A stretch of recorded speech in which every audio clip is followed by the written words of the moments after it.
Well, you're not the only one, Taylor. I feel like people are certainly starting to pick a couple of teams that they're into. And by the way, it's only been maybe a few days since the Belgium national team landed in Seattle.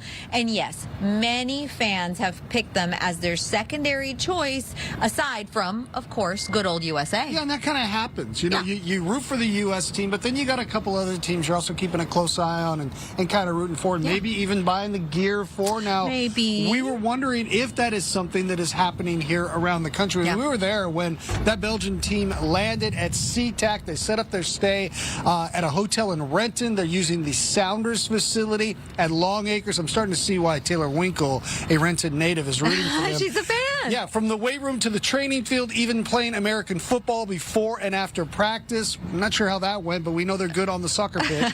Well, we know very little about the Red Devils. Just having them based here in a familiar setting, surrounded by Sounders logos when they train, it's already made many of us fans of that Belgian team. And then if you go across the state over at Gonzaga, Egypt has made Spokane their new home base. So fans both new and old, they're flocking to the training grounds to get a look at the squad known as the Pharaohs. Oh, very fun. And, you know, it's really a fascinating dynamic because that is not only going on in our area. You know, we're asking ourselves, maybe the Kansas Jayhawks fans are rooting a little harder for Algeria because that's where they're training. Perhaps the folks in Alexandria, Virginia, they're pulling a little harder for Croatia. And then people in West Virginia are all supporting their secondary team, Iraq, because that is who is training there. Absolutely. In fact, the Houston Dynamo fans, they may be shifting over to the Democratic Republic of Congo.